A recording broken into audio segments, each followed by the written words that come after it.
કૃષ્ણ સેવાનો ઉપદેશ શ્રી મહાપ્રભુજીએ કર્યો છે એટલો સરળ છે કે પ્રત્યેક અનુયાયી એ સેવાનું અનુસરણ કરી શકે છે. પરંતુ આપણી અણસમજ, અધૂરી સમજને કારણે કૃષ્ણ સેવા આપણે બહુ કઠિન બનાવી દીધી છે. મહાપ્રભુજી એટલો સરળ ઉપદેશ, એટલો કઠિન ઉપદેશ નહોતો કર્યો. કૃષ્ણ સેવાનું સરળ સ્વરૂપ શું છે કે જેમ આપણા ઘરમાં આપણું બાળકને આપણે ઉછેર કરીએ, એનું લાલન પાલન પોષણ કરીએ, એવી જ રીતના આપણા ઘરની અંદર કૃષ્ણ બિરાજે અને એનું લાલન પાલન પોષણ ઉછેર આપણા ઘરમાં થાય, આટલી સરળ સેવા હતી. હવે આ સરળ સેવાને કઠિન એવી બનાવી દેવામાં આવી કે પહેલા તો જે ગુરુદેવ પુષ્ટિ ભક્તિ સંપ્રદાયનો પ્રચારક વ્યક્તિ કૃષ્ણ સેવાની આજ્ઞા જ ન આપે. શું કામ ન આપે? શા માટે ગુરુ પદ ઉપર બિરાજમાન છે બધા અનુયાયીઓને કૃષ્ણ સેવા સાથે જોડવા માટે શ્રી મહાપ્રભુજીના વંશજ તરીકે દરેકના ઘરની અંદર કૃષ્ણ સેવા બિરાજે. હવે એના માટે ઉદ્યમ પ્રયત્ન કરવો જોઈએ. ભુવી ભક્તિ પ્રચારિક રીતે કરવા માટે, ભક્તિનો પ્રચાર પ્રસાર કરવા માટે લંડન, અમેરિકાના પ્રવાસ ખેડવાની જરૂર નથી. પહેલા હજી ઘણા ગામડાઓ છે કે જ્યાં અજ્ઞાન છે, ત્યાં એ પ્રવાસ કરીને બધાને મહાપ્રભુજીના સિદ્ધાંતોથી, ગ્રંથોથી અવગત કરાવી અને કૃષ્ણ સેવા સાથે જોડવાનો પ્રયત્ન કરવાનો છે. કૃષ્ણ સેવા ની આજ્ઞા જ નથી મળતી. આપણા સંપ્રદાયનો એક આ બહુ જ્વલંત પ્રશ્ન છે કે જે ગુરુ તરફથી તમને દીક્ષા આપવામાં આવે છે એ તમને કૃષ્ણ સેવાનો બોધ કરતો જ નથી. કૃષ્ણ સેવા જો તમે કરવા ઈચ્છતા હો તો એ કૃષ્ણ સેવા સાથે જોડાવા દેતો નથી. આજે મહાપ્રભુજી કેટલો સરળ ઉપદેશ આપ્યો કે તમારા ઘરની અંદર જેવી વ્યવસ્થા હોય એવી વ્યવસ્થાની અંદર કૃષ્ણ તમારી ઘરે બિરાજવા તૈયાર છે. તમે ભક્તિ ભાવથી, સ્નેહથી, પ્રેમથી જે પણ કંઈ અર્પણ કરી રહ્યા છો, સાક્ષાત પ્રભુ એનો ઉપભોગ કરી રહ્યા છે. એનું પ્રમાણ શું છે?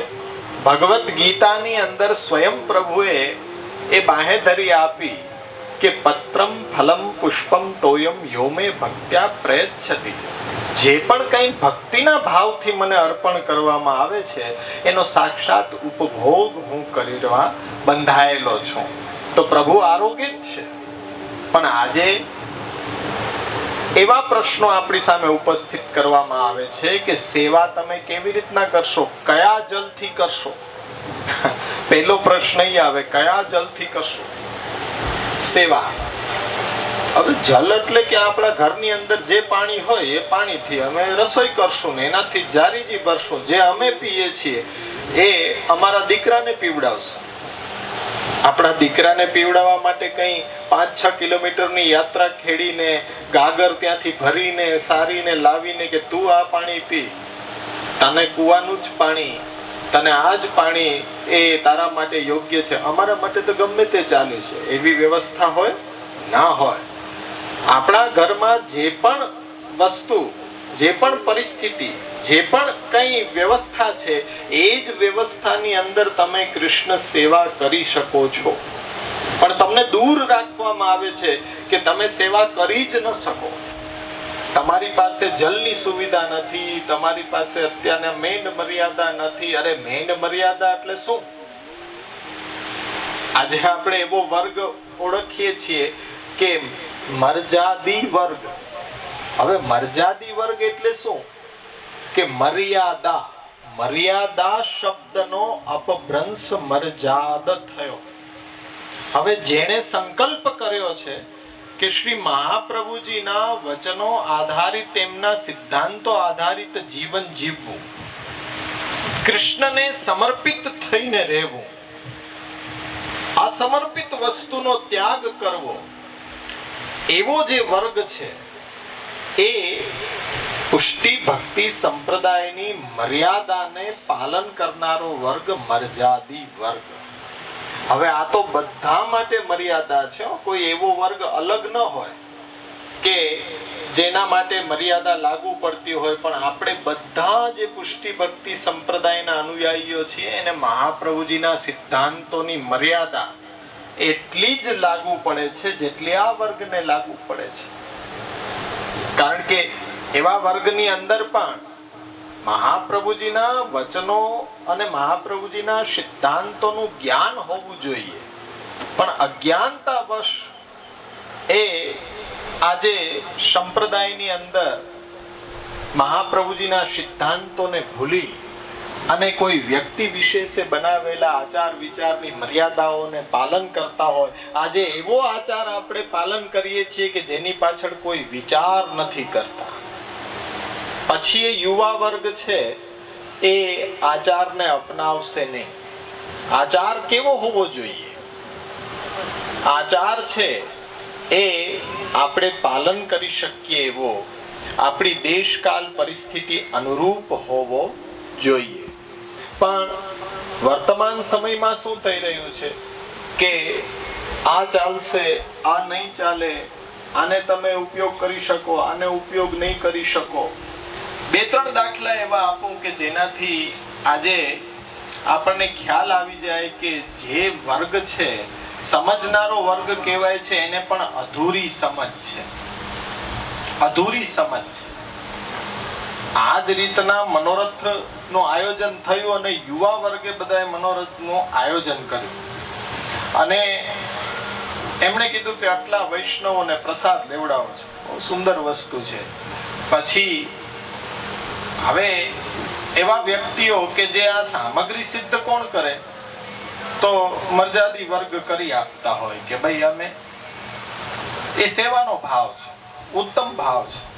પરંતુ આચાર જે છે એ વિચાર વિનાનો ન હોવો જોઈએ. એણે એમ કીધું કે તમારા આ ઘરની અંદર જલ તો પેલા ચાલશે જ નહીં, એટલે એ જ વ્યવસ્થા સૌથી મોટી છે ને પેલા એ કરવી પડશે. એટલે ઓલા યુવાનોએ કીધું કે એમાં શું વાંધો, આમ કોઈ સ્વચ્છ જ છે, જલ કઈ ખરાબ નથી. તો કે નહીં ચાલે.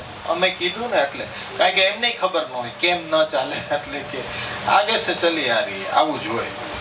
ઓલા કે તો બીજું શું કરવાનું હોય કે તમારે બધાને નાહવું પડશે, ધોતી પહેરવી પડશે અને પછી તમારી વાડીમાં છે ને ત્યાંથી પાણી ટેન્કર ભરી ભરીને અહીંયા લાવવું પડશે.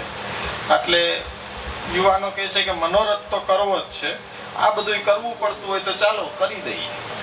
એટલે એ બિચારા હવે તો સ્નાન કર્યું, ધોતી પહેરી અને પછી 5-6 કિલોમીટર થી સાંજ સુધી જલ સાર્યું ને બધા એ કોઠી ને કોઠી ભરી દીધી, બેરલ ભરી દીધા બધાએ. એટલે ઓલા કહે છે કે ઠીક છે, હવે બધી વ્યવસ્થા થઈ ગઈ છે, અમે કાલે આવશું ને શરૂઆત કરશું. હવે સાંજના બધા યુવાનો બેઠા હતા કે આપણે જલ તો ભર્યું, પણ આ લોકોએ જોયું ખરા અને એ લોકો તો વયા ગયા છે ને આ તો બધા બેરલ ખુલ્લા છે. તો આપણે આ પ્લાસ્ટિક લઈ આવ્યા છીએ, એ પ્લાસ્ટિક ને એના ઉપર ઢાંકી દઈએ, કચરો પડશે તો. એટલે બિચારા હવે સારું વિચાર્યું કે ઢાંકી દીધું.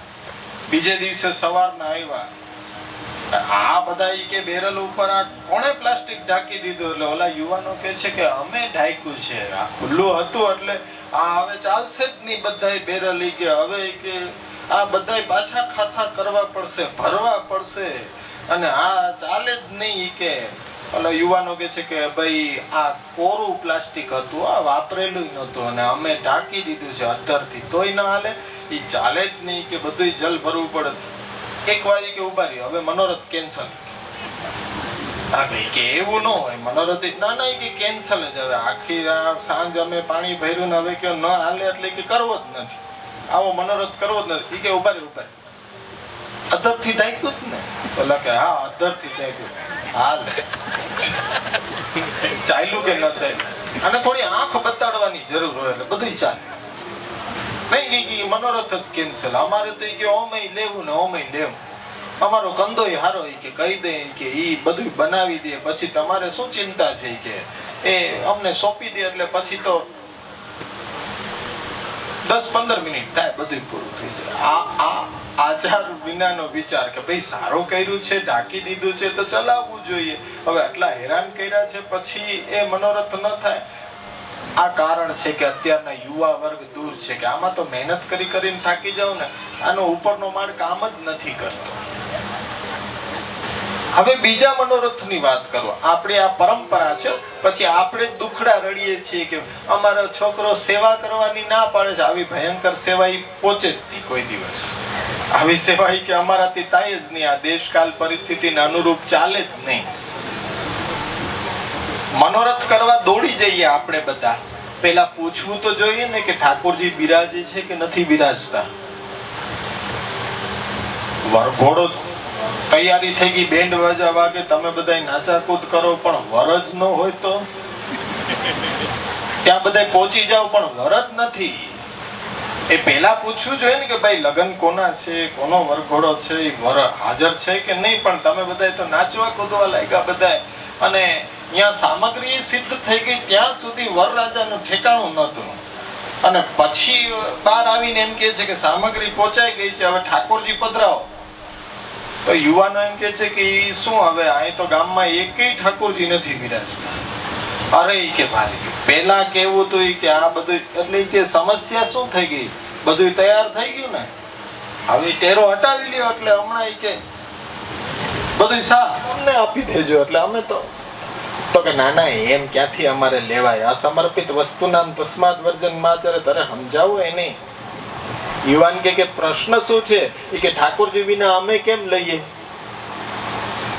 એટલે કે ભાઈ ઠાકોરજી તો અહીંયા છે નહીં, હવે તમારે જે કરવું હોય ઘરે જઈને જમી લેજો ને, અહીંયા નહીં તો ઘરે જઈને જમી લેજો. અરે માનવતા છે કે નહીં કે 1.5 દિવસથી અમે અહીંયા લાગ્યા છીએ આવા તડકામાં, અને અમને કહો છો કે ઘરે જઈને જમી લે. હવે જો કેટલું કે પુષ્ટિ મહાત્મ્ય એ પોતે એ બુંદી મોનથાર ગાંઠિયા જોઈને છોડી નથી શકતો. અરે તમે બનાવી દીધું, તમારો આભાર, તમે ખૂબ ખૂબ મહેનત કરી. હવે તમારી પ્રશ્ન એ છે કે તમે નથી લઈ શકતા તો ઘરે જઈને લેજો, આ બુંગણ હટાવી દો. એટલે અમે બધા તો હમણાં એટલે કે ના ના હવે કે તમે એક બાજુ બેસી જાઓ, અમે બધી વ્યવસ્થા કરી લેશું. એટલે કે અમે તો એક બાજુ બેસી ગયા. પછી કે એને ઘરની અંદર આંટો માર્યો. ઘરની અંદર આંટો મારીને કે શ્રીનાથજી યમુનાજી મહાપ્રભુજી નું કેલેન્ડર હતું ને, કેલેન્ડર ઉતાર્યું અને અંદર લઈ ગયા. 5 મિનિટમાં એ કેલેન્ડર પાછું લાવીને ટાંગી દીધું. એટલે મેં પૂછ્યું કે આ શું કર્યું, તો કે અમારું કામ થઈ ગયું. અરે એક રસોઈયો બનાવવા વાળો ને બીજો પ્રસાદી કરવા વાળો, આવું કામ લીધું. યુવાન એમ કીધું કે એને તમે શું માન્યા, તો કે શ્રીનાથજી યમુનાજી મહાપ્રભુજી છે ને ભોગ ધરી દીધા. હવે ભોગ ધરી દીધા તો કેલેન્ડર ઘરે લઈ જાઓ, સેવા કરો, એને સેવામાં પધરાવો. ખાલી કઈ ભોગ ધરવા માટે થોડો હતો, અહીં ટાંગી દીધા પાછા ભગવાન માયના ને પાછા ખીટીએ ટાંગ્યા. યુવાન બહુ સચોટ એનામાં સમજ છે, પણ આપણામાં જ સમજ નથી અધૂરી કે આવું હોય. એટલે આ આપણી કથળી ગયેલી પરિસ્થિતિ છે. પછી યુવાનો ક્યાંથી એ અનુસરણ કરી શકશે. થોડુંક આપણે એને એના દેશકાલ પરિસ્થિતિ, એના વિચારોને અનુરૂપ બનશું તો સંપ્રદાયનો સ્વીકાર એ કરશે, અન્યથા એ સ્વીકાર કરી શકશે નહીં. અમારી સાથે યુવાનો આવતા હોય ને એ બિચારા ગભરાય કે તમારી સાથે આવવા માટે જીવનું જોખમ છે. એટલે એવું બધું શું જીવનું જોખમ છે, તમારી સાથે કે અવાય નહીં. કડવો અનુભવ થયો હોય એટલે હવે એ અમારી સાથે આવ્યો હશે અને એને લઈ ગયા હશે અંદર કે હાલ ભાઈ તારે પ્રસાદ લેવો, પ્રસાદની કોણ ના પાડે, કોઈ ના ન પાડે. એટલે અમારે પાછો વિદ્વાન વર્ગ સાથે જ પનારો હોય એટલે ત્યાં પધારે એટલે કે અહીં બેસી જા. એટલે ઓલો યુવાન બેસી ગયો, એને હાથમાં દૂનો આપ્યો કે આ દૂનો અહીં કે પધરાવો. આપણો ટ્રેડમાર્ક પુષ્ટિ માર્ગનો મોનથાળ. આવો મોનથાળી કે થાય જ નહીં ગમે ત્યાંથી, કે શું કરતા હશે અંદર. એટલે કે એ આવો મોનથાળ થાય. એક આપ્યો તો કે ભાઈઓ બીજો, હા એ કે લાવો લાવો. એટલે 2-3 વયા ગયા. પછી એને નોર્મલી એમ કીધું કે ભાઈ મને પાણી પાસો. પાણી પાસો એટલું બોલ્યું ત્યાં તો સામે ઉભેલા વ્યક્તિનો ચહેરો મોરો બધુંય ફરી ગયો. એટલે એણે એમ કીધું કે મેં કંઈક બીજું માંગી નથી લીધું ને, પાણી પાણી કે પાણી. તો કે પાણી હવે ક્યાંથી આપવું મારે? આ છોકરાઓનું રસોડું છે બહારનું, એ તાળું દઈને બહાર ફરવા ગયા છે, અને આ અંદર જે આ કળશો છે ને એ મારે લેવાનો છે અપરસમાં. એટલે કે બાપા વિચાર શું કરો છો? આ કળશો છે, ગોળો ભર્યો છે, એમાંથી જલ લઈ અને તમે મને આપી દો. કે ભાઈ એ કળશો તને ન દેવાય. એટલે કે શું કામ ન દેવાય? કે મારે પીવાનો છે અપરસમાં, તને પાઉં તો એ કે છોવાઈ જાય. એટલે કે ભાઈ આ કંઈક મને કે સમજણ નથી પડતી તમારી વાત. હવે તમે કે ચિંતા ન કરો, હું બહાર જઈને કે પાણી પી આવું.